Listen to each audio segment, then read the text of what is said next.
The 2023 season for the Indianapolis Colts already has a lot of questions associated with it. Who is going to be the most important player on each side of the ball? Who will be the biggest surprise? Which rookie will have the biggest impact? We're going to answer all of those questions and more tonight. Welcome to the Horseshoe Huddle Podcast presented by Fan Nation on SI.com, part of the Fans First Sports Network. My name is Andrew Moore, and I'm joined by my fellow writer and co-host here at Horseshoe Huddle, Drake Wally. Drake, originally we were supposed to talk about the second week of Colts OTAs tonight, but the Colts kind of pulled a 180 on us. Media availability isn't until tomorrow when this episode will already be out to everybody. So not going to be able to update OTAs. We'll be able to do that down the line. But Drake, how you doing, man? It's been a really hot week in Indiana for us. It's summer, I think, is officially here. Yeah, I just got back from a Death Cab for Cutie concert last night, and it was pretty dang hot. Luckily, it started at 7:30, so eventually it kind of died down. But man, definitely summer is here, and I'm very, very excited for this episode, man. I think that we addressed that before. This is going to be a fun one for sure. Right. Yeah, it is going to be a fun episode. We're going to be diving into all of the Colts superlatives for the 2023 season, giving our predictions on a lot of these big questions that people are speculating about, and really which players are going to make a big impact for the Indianapolis Colts. So let's take a look at the chat. Patrick, the legend himself, is here.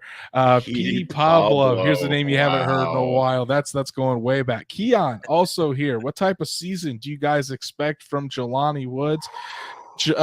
Big things. I think Drake and I are both big fans of Jelani Woods.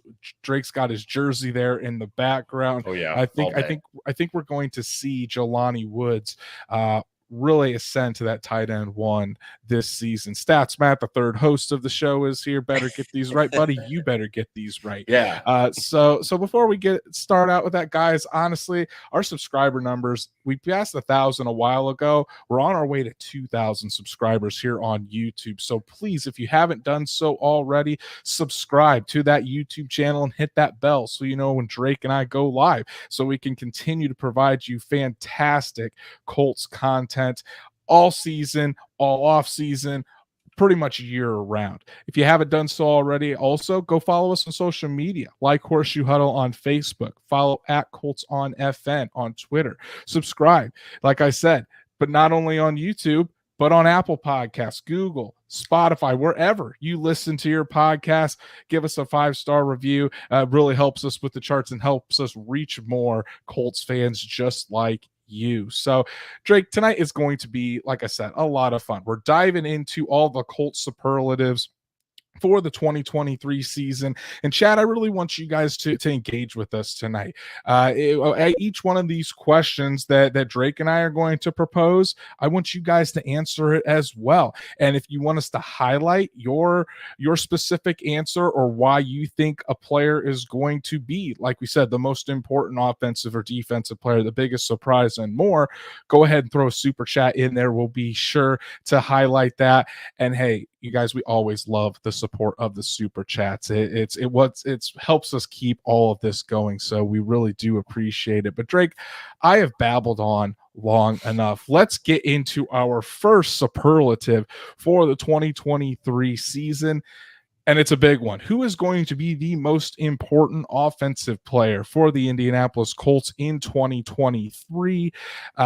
Honestly, it's probably the unit that we really need to look at and dissect the most, because just of how bad the Colts were on offense in 2022.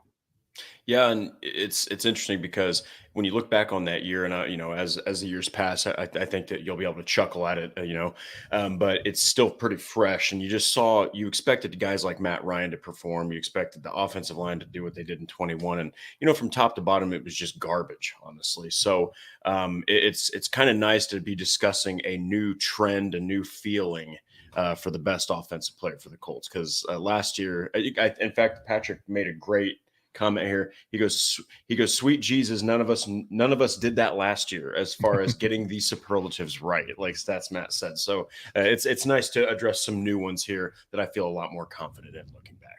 Yeah, garbage was a good way to describe a lot of what the Colts did on offense in 2023. But Drake, I'm going to have you kick this one off. Who is your most important offensive player for the Colts in 2023?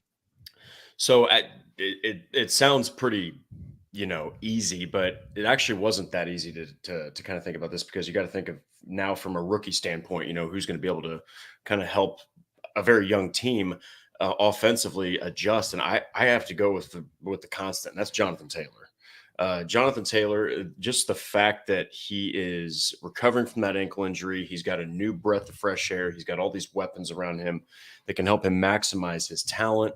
And a guy like Shane Steichen, who knows how to use a committee backfield. As I discussed in an article, he helped Miles Sanders. I'm not saying he's not a good player. Miles Sanders is not Jonathan Taylor. All right. And he helped him get to nearly 1,300 rushing yards and 11 freaking rushing touchdowns when this guy hadn't even had 900 yards in a season before. So imagine what he's going to do with Jonathan Taylor. I think that it's still, until further notice, it is Jonathan Taylor's offense.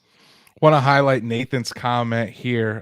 Nathan, thanks a lot for the super chat. You're always willing to support the channel here. Really do appreciate it. Nathan says, let's talk about the signing, Gerald Avery. And Nathan, we are going to talk about that just later in the show. We do have a whole section dedicated to the new defensive end for the Indianapolis Colts that they just signed here. And it's not Gerald Avery, Jannard Avery, who Colts signed as a free agent, played last season with the Tampa Bay Buccaneers. But we will be talking about him later in the show, have a whole segment dedicated to him. So we'll make sure to address him there. Nathan, Definitely. Really appreciate the super chat, buddy. We also have another one here from Stats Matt.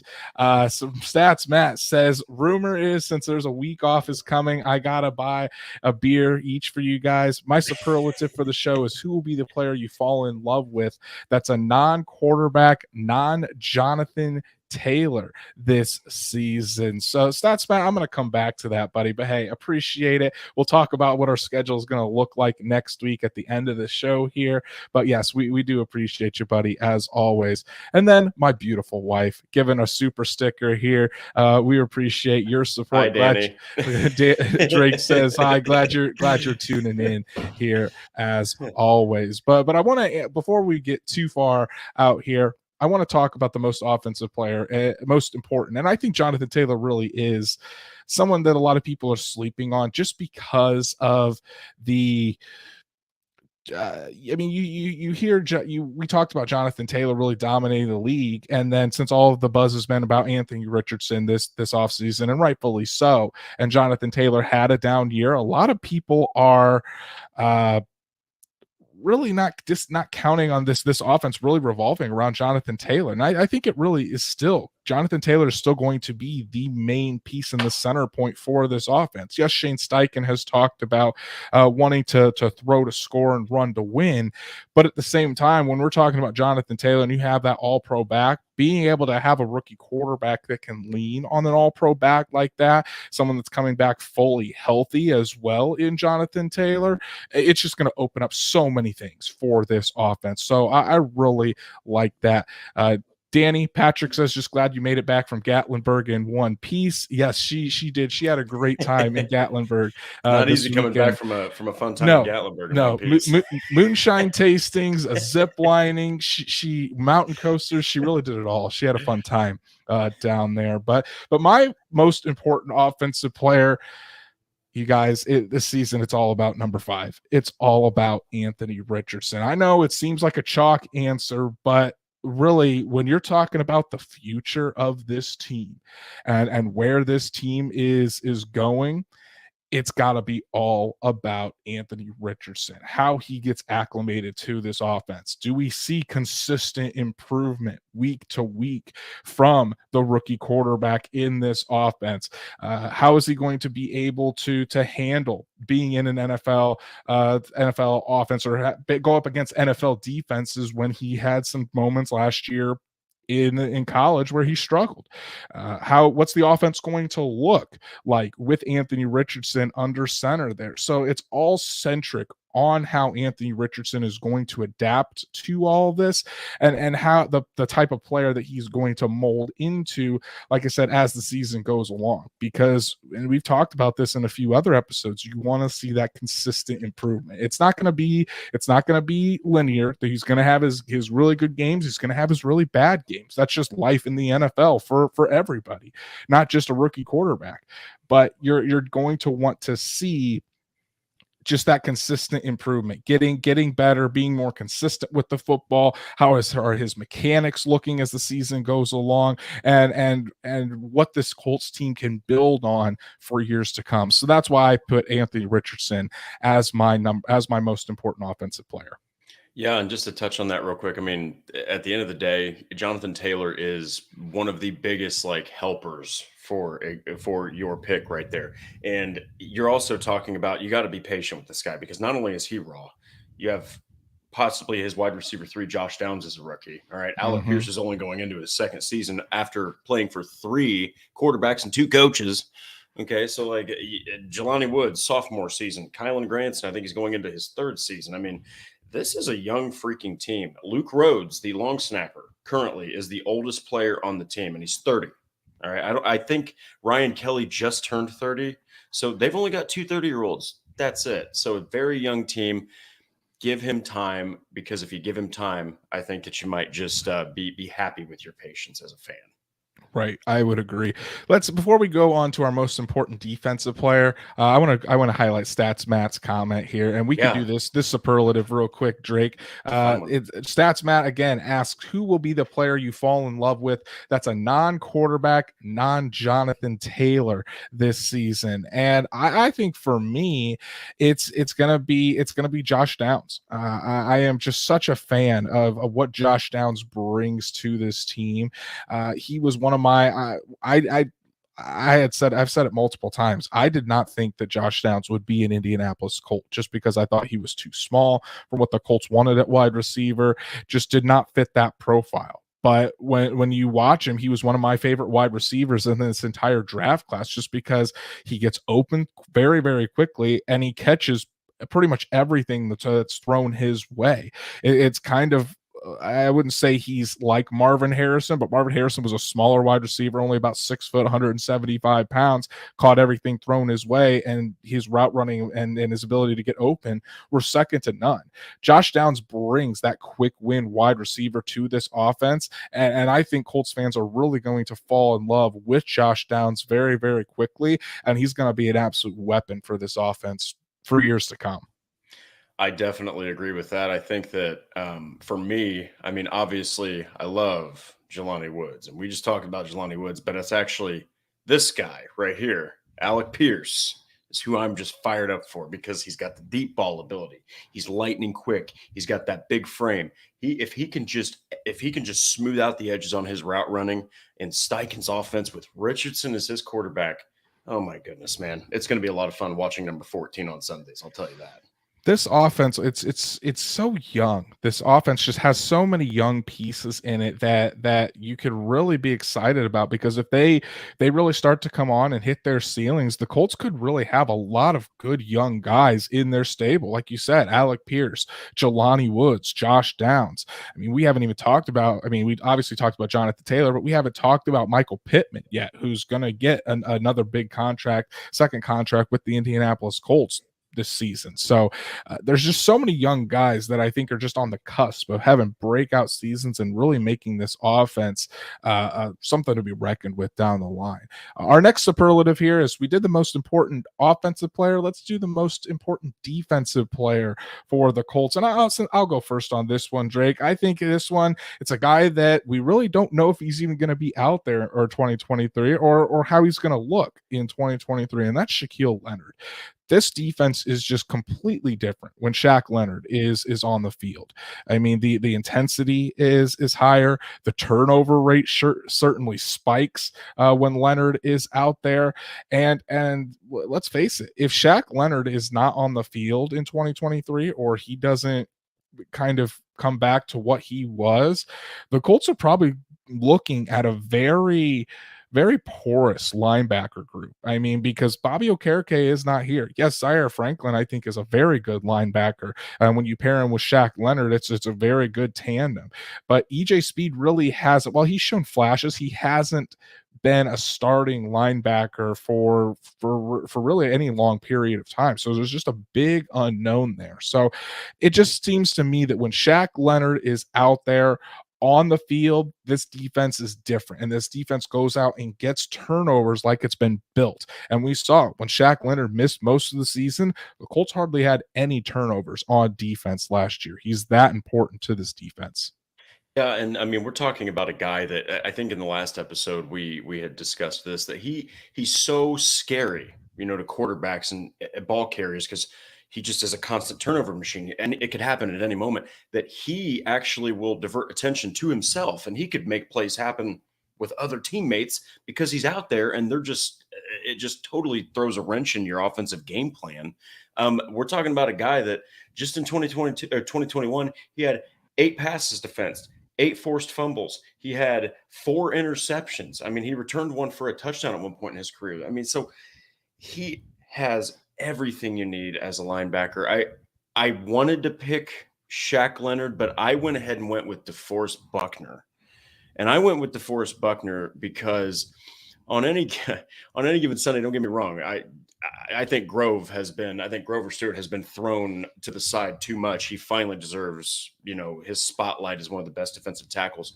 But I do think DeForest Buckner is even better. And I go back to 2020, actually, when he was out of the game it was the second meeting between the Titans and the Colts. And Derrick Henry just destroyed Indianapolis. And it's because Buckner wasn't even in the game. He was hurt. And all they did was run right up the middle. Grover got double, triple teamed, push him out of the way, just get Derrick Henry in space. So I think that this guy, if he can just have some, continuity on that defensive line, Samson Ebukam can get going, and Dayo Dangbo can hit that stride. Guys like Kwity Paye, he might actually be able to grab some sacks this time, maybe like 8, 9 sacks, that sort of thing, like he used to do in San Francisco and with the Colts. So really fired up, as Shane Steichen says every 10th word. I'm real fired up for DeForest Buckner to have a team that is finally, young and starting fresh, retooled, and, looks at him like a mentor for those younger guys on the defense. People forget DeForest Buckner was hurt all of last season. I mean, he had that bionic arm and the same injury that Brock Purdy, the quarterback for the San Francisco 49ers, is going through with a torn ulna in his elbow.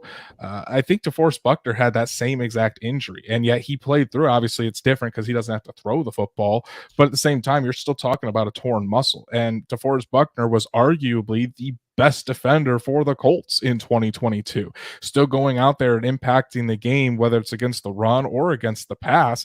DeForest Buckner had the most sacks outside of Yannick Ngakoue.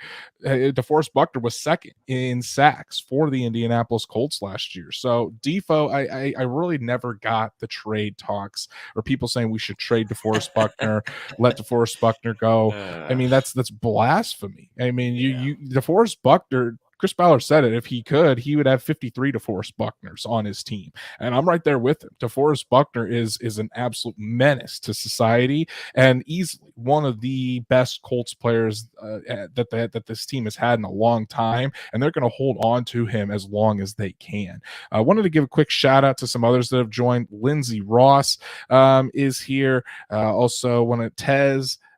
Sarah, great to see you, Sarah. Always a pleasure having you join the show live. We're doing fantastic. So great that everybody's here. Let's move along to our next one. This one's going to be fun. I want to hear what the chat has to say about this.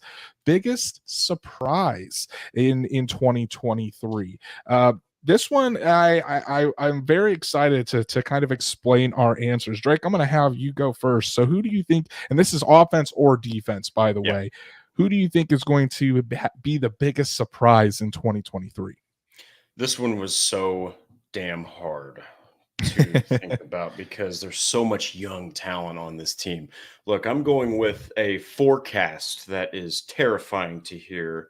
You need to board up your windows and you need to lock your doors because Hurricane Dayo, he's coming to town. Dayo Dangbo, man, I'm very intrigued by the fact that this this freakish athlete just put on 11 more pounds of muscle. He's got these insanely long arms that can just push and create separation, throw offensive tackles.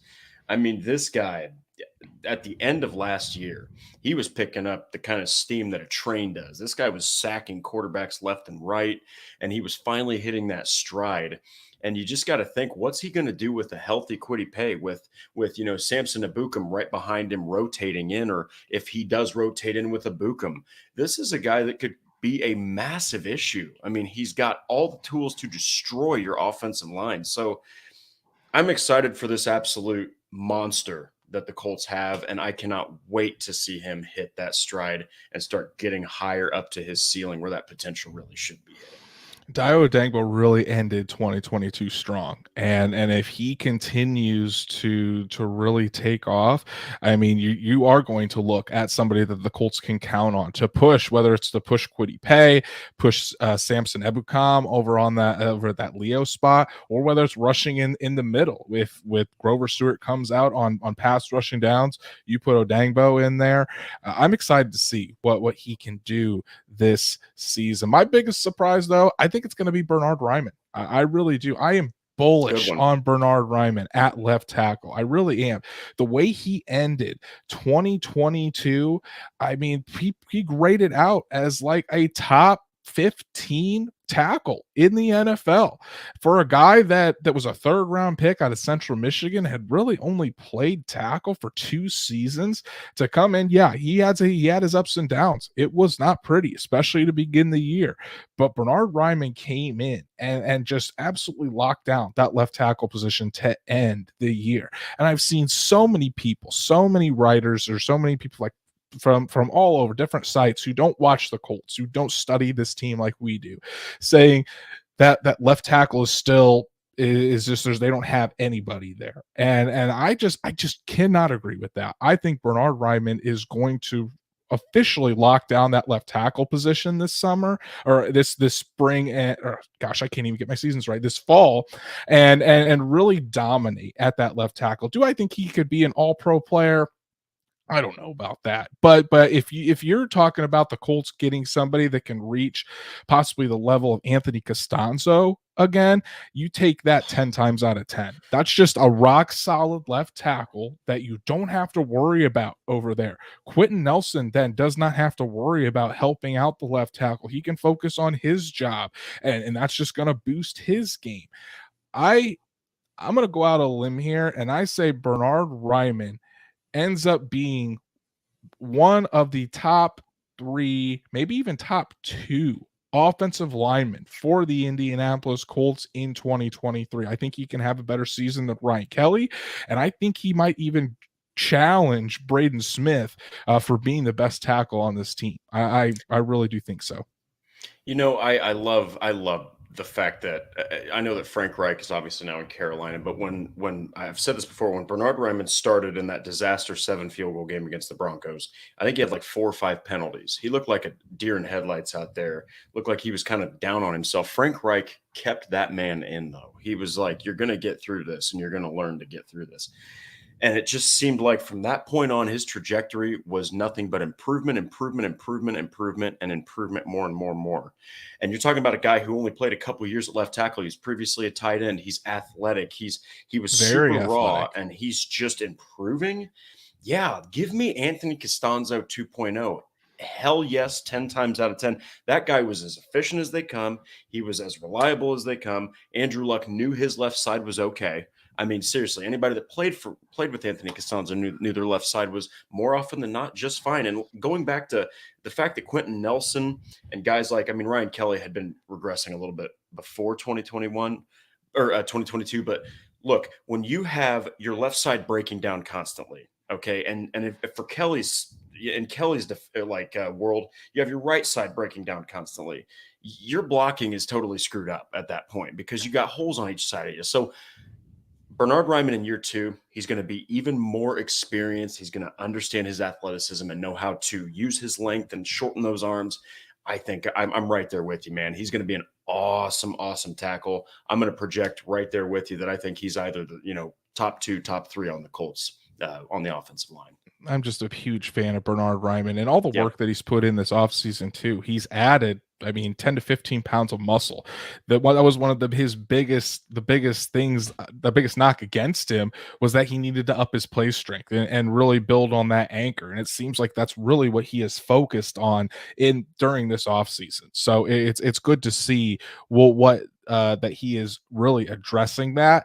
Now go show it on the field. I really like this answer too from John Gilbert. He says Drew Ogletree will be the biggest surprise for the Colts in 2023. That would be interesting to have that, especially that two-headed monster of Jelani Woods and Drew Ogletree. That would be pretty crazy to see what happens there when the Colts have a dynamic duo at the tight end position.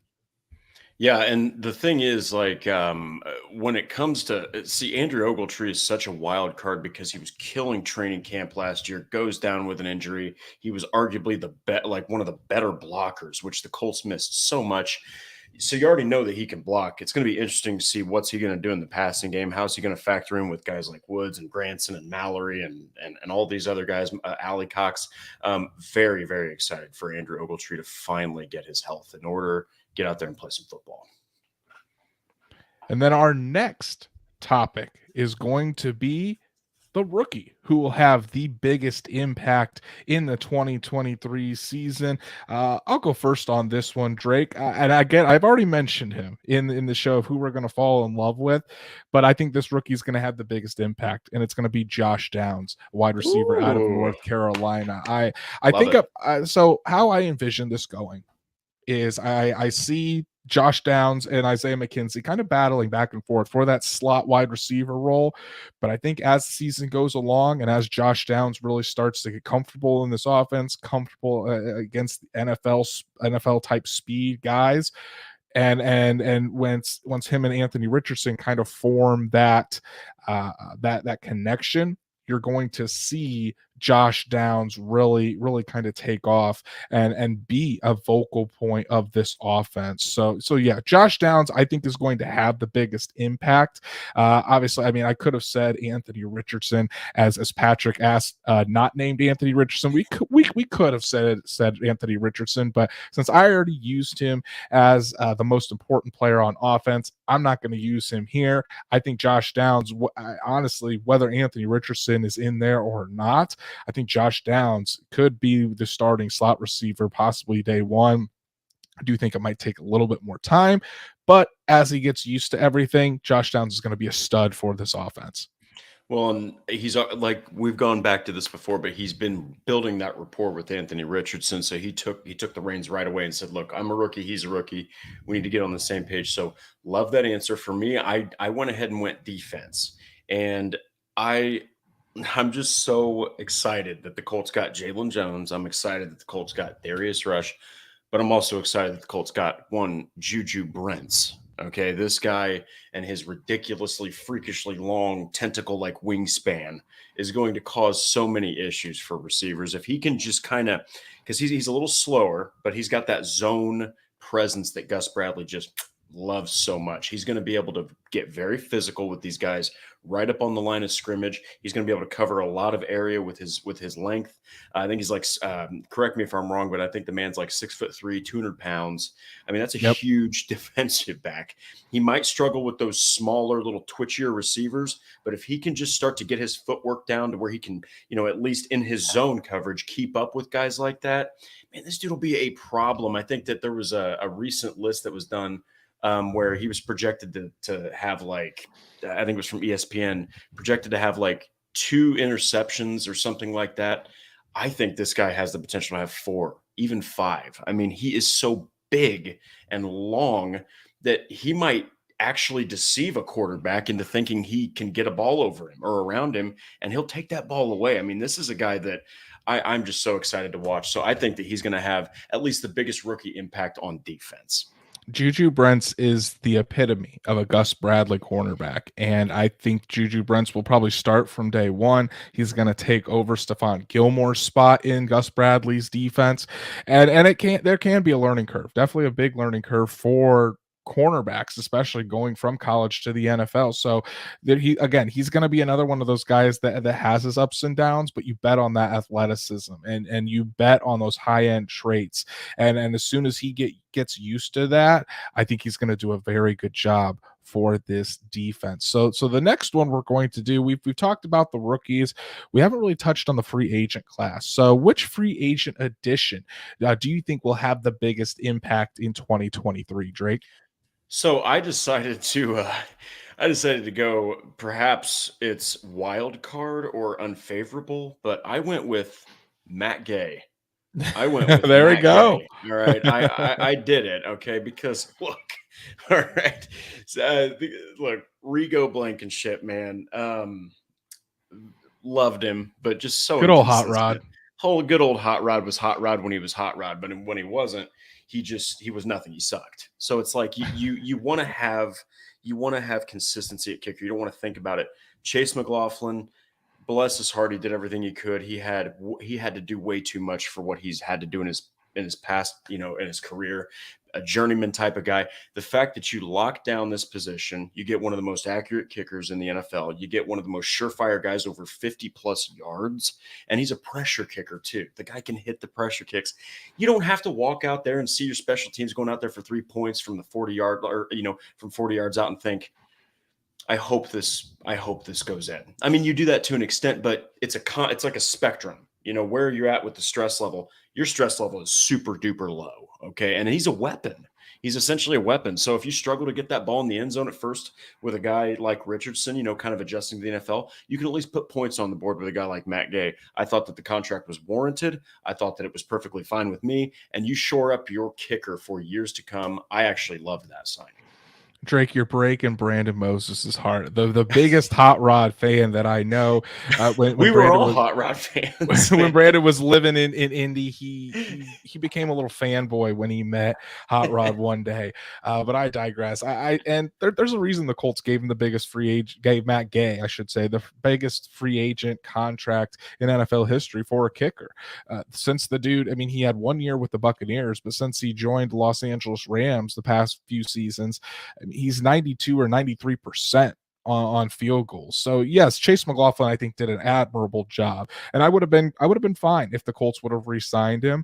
But when you have the opportunity to go out there and get Matt Gay and really solve your kicking problem that has been going on since Adam Vinatieri's last season in Indianapolis, it's just one less thing you have to worry about. And I see Wyatt Law, good to see you. He says Matt Gay might just win us a couple games this year for the Colts. Exactly. So I mean, he can be trusted in those clutch situations.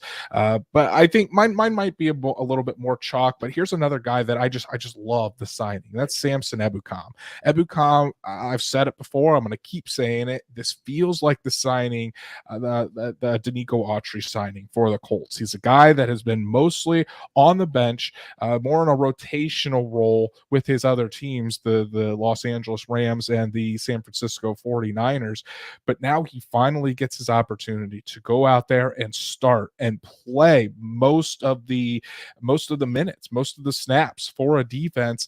And I think we're going to see a guy that can rack up. I don't know if he's going to be a consistent 10 sack or double-digit sack guy, but if you get 9 to 10 sacks, somewhere in there each season, plus all of the pressures that Ebukam is going to bring. I mean, Ebukam had more pressures last year in a rotational role than Yannick Ngakoue had all season as a starter for the Indianapolis Colts. So when you give Ebukam all the snaps that Yannick Ngakoue had last year, I mean, I think this is going to be a sneaky home run signing for the Colts. I mean, he's a smaller defensive end, so he fits really well in that Leo role in Gus Bradley's defense.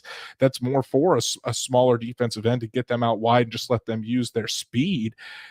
So when you factor all of that in there, and then when he's playing next to DeForest Buckner on this Colts defensive line, I think we're looking at a guy that could lead the Colts in sacks in Samson Ebukam.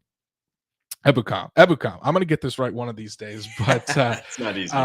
yeah, but I again, he's another guy that I'm just really bullish on, and someone that I think is going to have a major impact for this Colts defense. Yeah, and Samson Ebukam or Ebukam, excuse me. There we go. I really do. I was always intrigued by. I think for 4 straight seasons, I don't have it pulled up here, but for 4 straight years, he had like 4.5, 4.5, 4.5, 5 sacks. This was a guy that in a rotational role, he was consistent. He caused issues. He caused pressures. He can kind of be the guy like in basketball that might not get all the statistical credit. The guy who sets the big screens or boxes out the biggest rebounder on the opposition. This guy is going to open up doors, okay, for the interior guys like Stewart and Buckner to get pressures and potentially sacks. He's going to force guys to run away from him potentially right into kind of like Ngakoue got a lot of his sacks, those like basket sacks where it just falls right into your lap. I mean, this is a guy who's going to cause problems. He's just a game wrecker out there, and he's just he's a chaos creator in ways. So constant motor like that, man, that is exactly what the Colts need off that edge.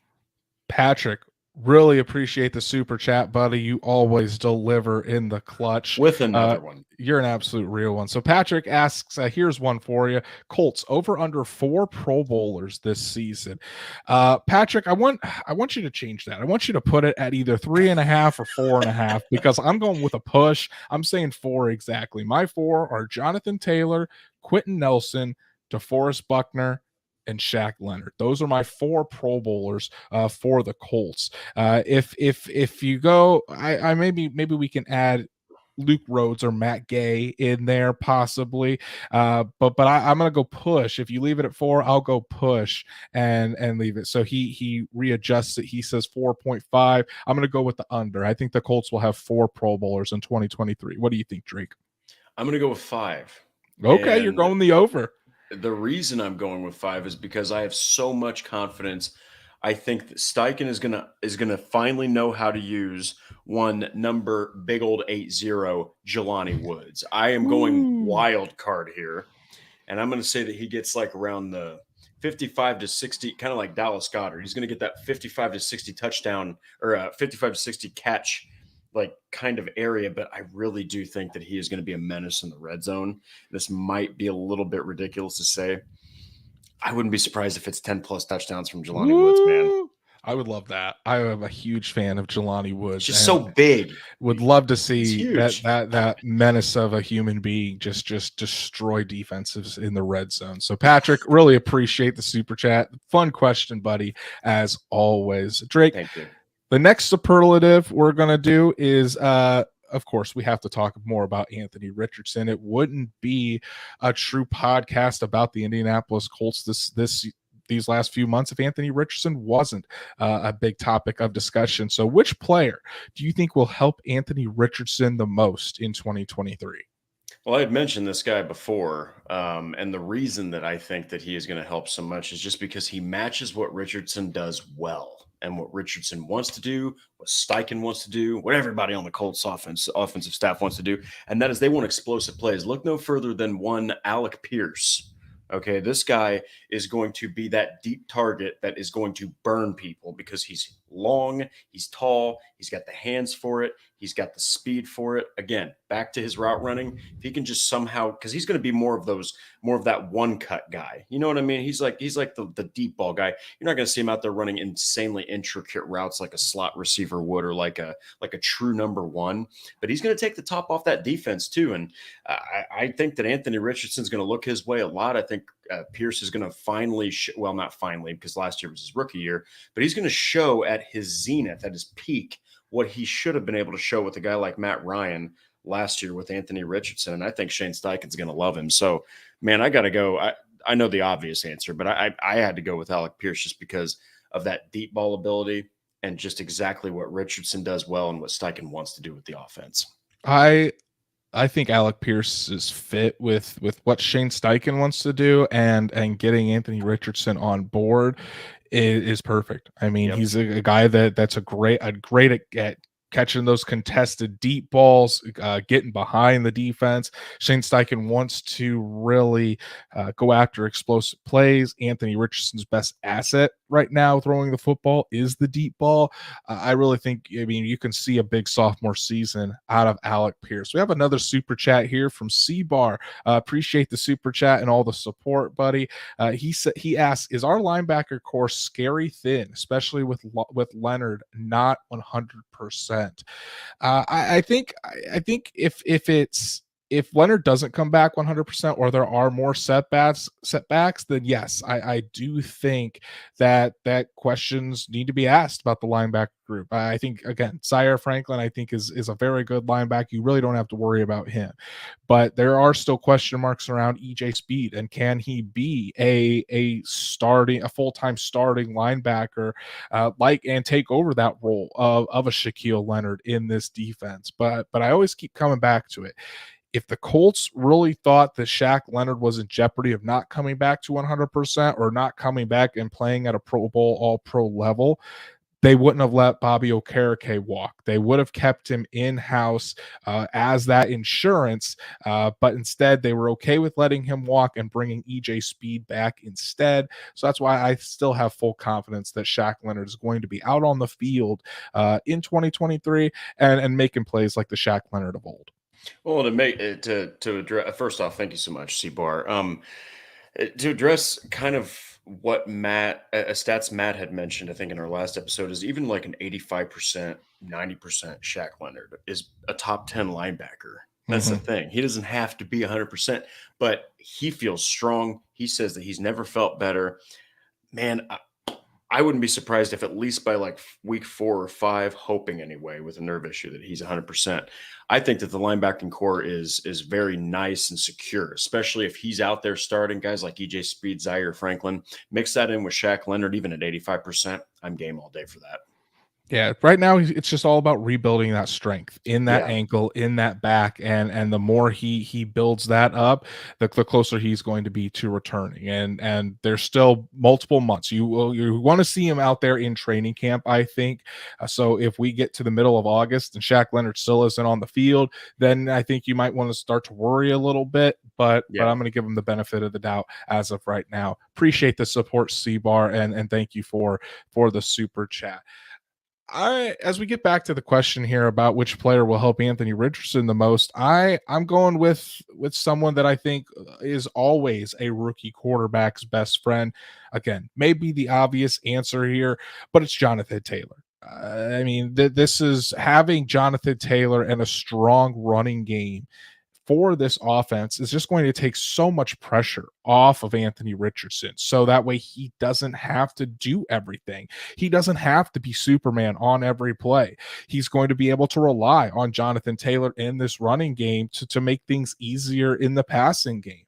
And in the same way, Jonathan Taylor having Anthony Richardson back there, it's going to make those linebackers and those defenders freeze a little bit on those RPOs, on those play actions. When he gets the ball, they're wondering, well, is Anthony Richardson going to keep it, or is it going to be Jonathan Taylor? And just that half second of hesitation can really be the difference in being able to seal off a block when you're talking about Jonathan Taylor and his 4.3 speed and his ability to really hit a home run pretty much anytime he touches the football. So I think the Jonathan Taylor, Anthony Richardson combination is one we're going to be talking about being dangerous in the NFL for a long time. Yeah, and going back to what you said about they're going to be able to benefit each other. Okay, Jonathan Taylor in 2021 had the Colts franchise record for rushing yards with a guy like Carson Wentz, who was athletic, but this was not the track star that Anthony Richardson is. This wasn't the guy that linebackers had to always account for. Imagine playing Lamar Jackson. Imagine playing Jalen Hurts. Imagine playing guys like that. You always have to know where that ball is at. If they have that ball and they're faking it, you have to stare right at them. You have to account for them at all times and hope to God they're not going to get that ball out. And I actually had just released an article, or an article of mine just got released today, where I actually put in that, imagine asking yourself, is it Richardson or is it Taylor? That's just a split second where a guy like Taylor, lightning in a bottle, could hit that cut and he's gone. Exactly. So our last superlative of the show here, Which player benefits the most from Shane Steichen as the new head coach for the Indianapolis Colts? Drake, I'm going to pass this one off to you. Which player do you think is really going to benefit from the former Eagles offensive coordinator as the new head coach of the Colts? I went with a really interesting one here. I thought a lot about this one, and I'm gonna go. I'm gonna go with Kylan Granson. Okay. Okay, Okay. I'm going with Kylan Granson, and the reason being, number one, Steichen has been talking about how impressed he is with Kylan Granson's abilities.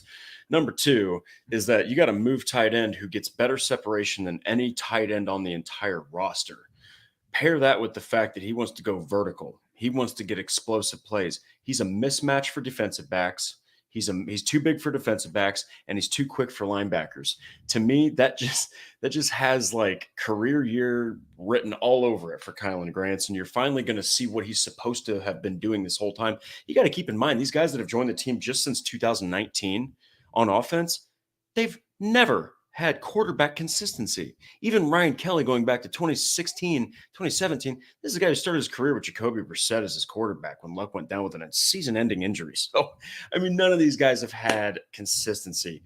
Now you've got it. I think Kylan Granson is going to impress, and I think, Andrew, he's finally going to harness the power to get that first touchdown. Man, I hope so, because Kylan Granson, if I'm being honest, he just frustrates me as a player. And I've told you Yeah. this. I think Kylan Granson has everything there to be a really good player for this offense, but we just got to see him produce, and hopefully he can do that this year.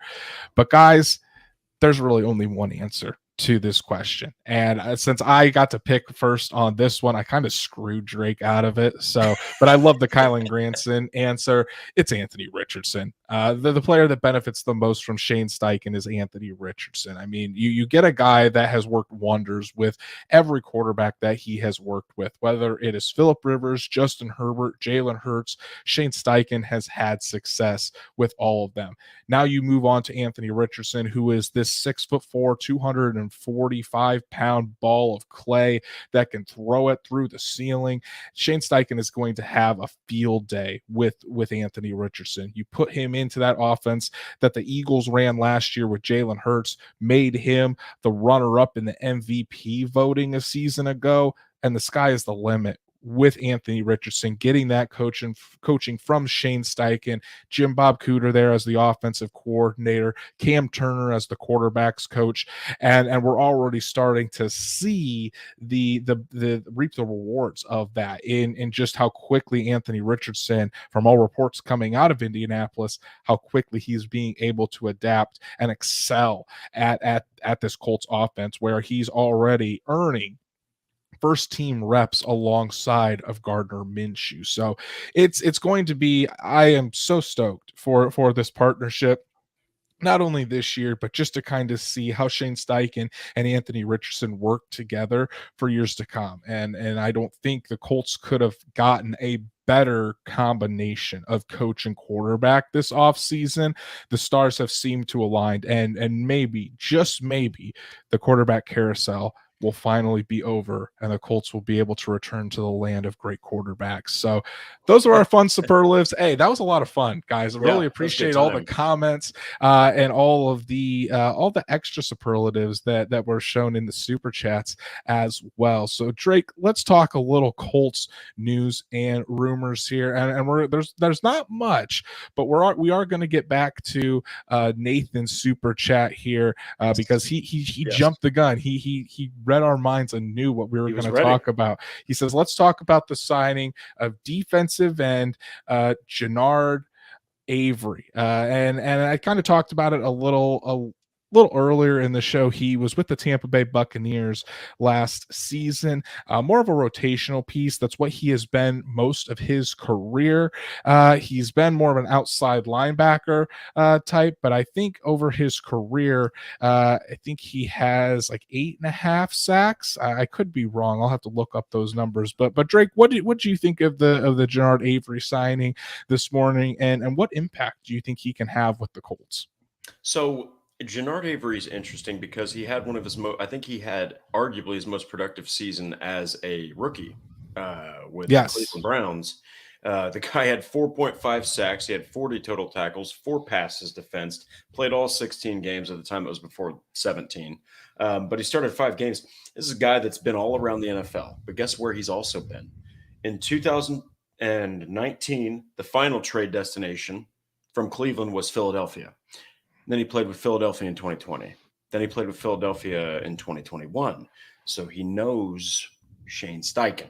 Okay, so this guy is someone that is going to obviously be a rotational piece. I think that you can never have, kind of like Ballard said, you can never have really enough pass rushers to just keep on supplying rotations because, yes, you want your best guys out there, but you also want them to be able to go over to the freaking sideline every now and again and just grab a Gatorade.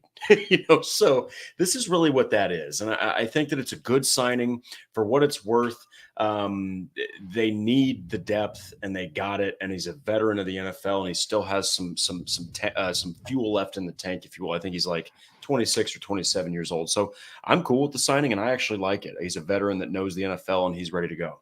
Stats Matt coming in clutch as always with the stats, 8.5 sacks. That's why he is there here. He is. Thank you so much, buddy.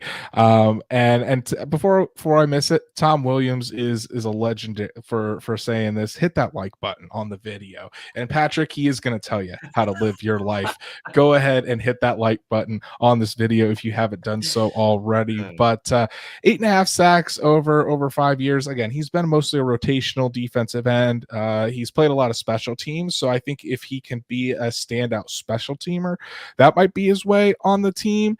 But I almost agree with Matt here. I think that he's might be the odd man out, especially if Tyquan Lewis can come back healthy. The Colts really like Tyquan Lewis, and if he doesn't show any effects from those 2 leg injuries, I think Lewis would probably get the nod over Avery. He is smaller. He is only like 6 foot, 250 pounds, so he probably would play more of the Leo role, kind of behind Samson Ebukam and Titus Leo, so he could probably vie for a spot there.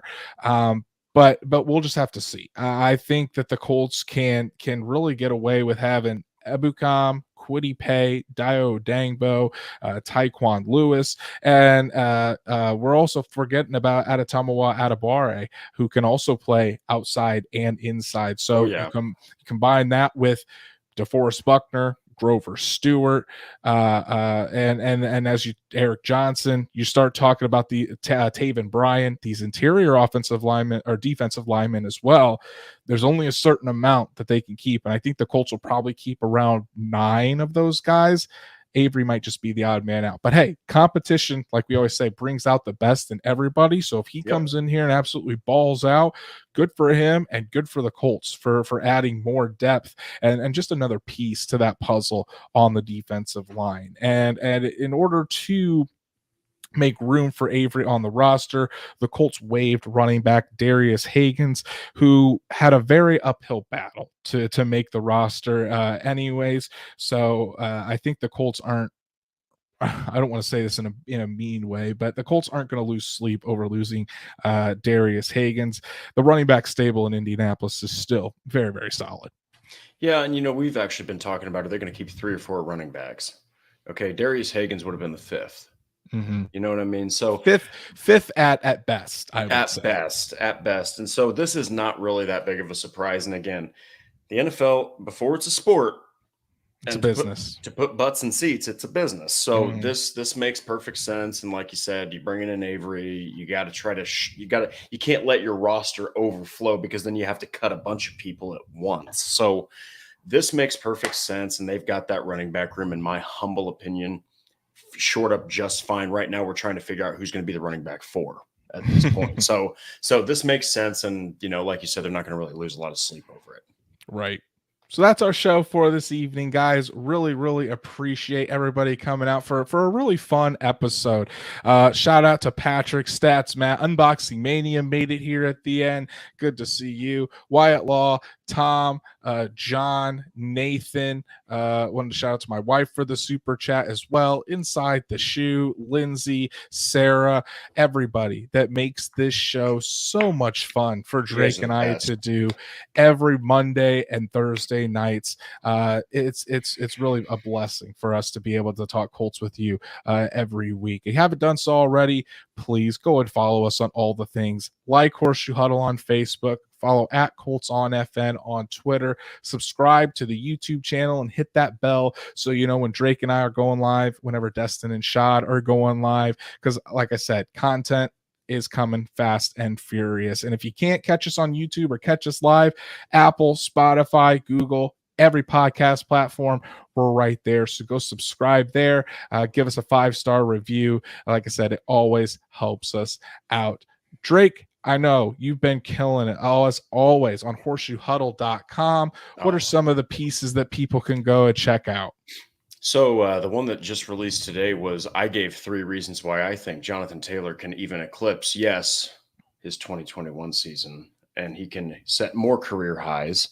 But one that is going to be releasing, I believe, tomorrow is going to be, there was a recent Sports Illustrated list of top 100 predictions for the NFL. The Colts made 4 entries.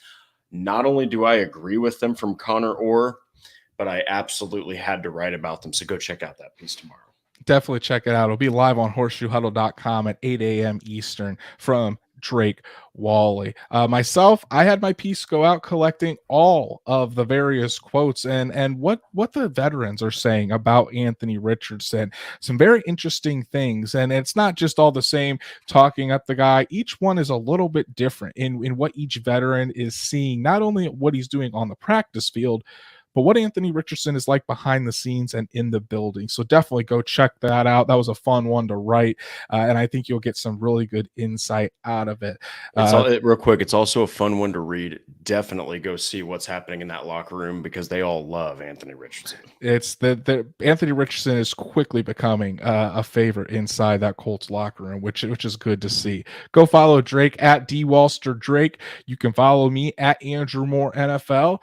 And guys, we're taking a week off. Next week, we will have no shows, unfortunately, because I'm going on my honeymoon. I will be in Jamaica all week with my beautiful wife, Danielle. And Drake, the hardest working man in Colts media, deserves a week off as well. So we're going to take the next week off, but we will be back on, let me look here real quick on the calendar. Gosh, you got to bust out a calendar for this one. June 12th, we will be back ready to rock and roll to catch you back up on all the happenings from Colts OTAs over the past couple weeks and get you ready for Colts mandatory minicamp, which starts on June 13th. So enjoy your week off from us at least, but still catch everything on horseshoehuddle.com.